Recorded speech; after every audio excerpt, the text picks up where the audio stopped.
شاعری ایک اصل میں انداز بیاں ہے نا، کہ جیسے ہم مضمون لکھ سکتے ہیں، ایک کالم لکھ سکتے ہیں، تو اسی طرح شاعری لکھتے ہیں. تو شاعری جو ایک انداز بیاں ہے، مجھے لگتا ہے شاعری ہم لکھتے نہیں ہیں. آپ جو لکھتے ہیں نا، افسانہ لکھتے ہیں، سوچ کے لکھ لیا، کوئی کردار آپ کے ذہن میں، شاعری آپ نہیں لکھتے. یہ نازل ہوتی ہے، اس کا نزول ہوتا ہے. اور یہ آپ پہ خاص کیفیت طاری ہونے لگتی ہے جب آپ پہ کچھ ایسا ہوتا ہے نا. تو میں صوفی تبسم صاحب کے صحبت میں بیٹھتا رہا ہوں. رات کو چلا جاتا تھا، 4 5 6 دوست بیٹھے ہوتے تھے، جگ بھرا ہوتا تھا، پی رہے ہوتے تھے.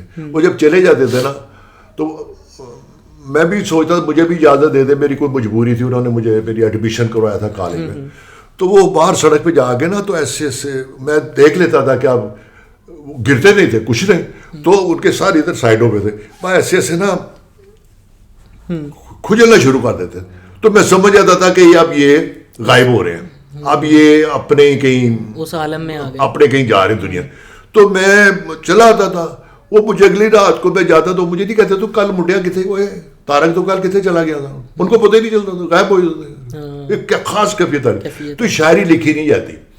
ہم جو شاعری پڑھتے ہیں نا، غالب کے علاوہ، فیض کے علاوہ، نیازی کے، منیر نیازی کے علاوہ، وہ کوشش گردہ شاعری ہوتی ہے کہ خود بنا کے بس ایسے کوئی ایک لائن ذہن میں آ جاتی ہے، کہیں سے پڑھی ہوتی ہے. ایک تو یہ ایک دوسرے کی شاعری چراتے ہیں، ایک دوسرے کی زمین پہ اصل میں کیفیت چراتے ہیں. میں نے یہ جس نے 11 دیوان لکھے ہیں نا، میں نے اس کا شاید 5واں دیوان تھا، میں نے اس کا ایک شعر مجھے اس نے دیا، تو میں نے کہا یار یہ شعر تو بڑا خوبصورت ہے کہ پھر مجھے تیری محبت کے پیام آتے ہیں، پھر مجھے تیری محبت کے پیام آتے ہیں، جیسے ویرانے میں جگنوں سر شام آتے ہیں.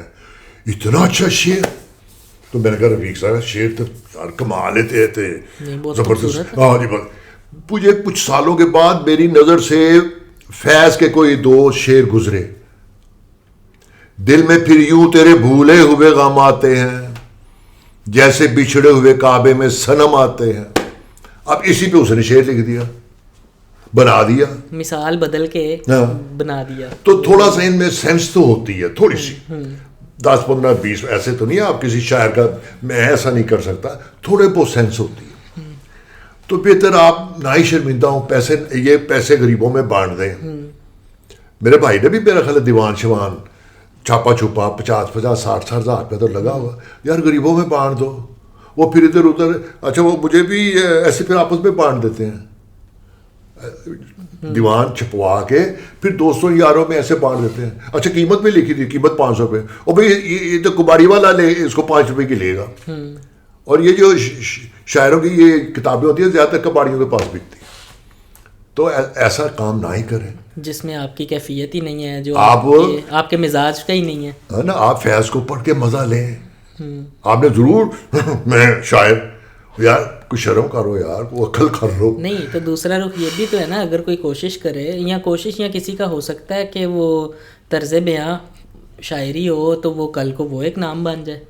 ہو ہی نہیں سکتا، سوال ہی پیدا نہیں ہوتا، سوال ہی پیدا نہیں ہوتا. کیونکہ یہ بننے سے نہیں آتا، یہ نزول ہے، یہ قدرتی ہے، یہ نزول ہے. یہ بات پر یہ بڑی اقبال کا یہ ہے میرا خیال ہے، بڑی مشکل سے ہوتا ہے چمن میں دیدہ ور پیدا، ہزاروں سال نرگس اپنی بے نوری پہ روتی ہے. تو یار مذاق تو نہیں ہے، غالب بار بار تو نہیں ہے. غالب بننے کے لیے بچے مرواؤ، ہوش سے پہلے ماں باپ مرواؤ، فکروں والی زندگی گزارو، پیسے ہیں نہیں، کوٹھوں پہ بھی جانا اور پینی بھی لیتی ہے، جوا بھی کھیلنا ہے، پیسے بھی ہیں نہیں، اور عزت بھی برقرار رکھنی ہے کہ کسی نے باہر نکل کے استقبال نہیں کیا وہیں سے واپس کہ وہ گھر سے باہر کیوں نہیں آیا مجھے لینے کے لیے.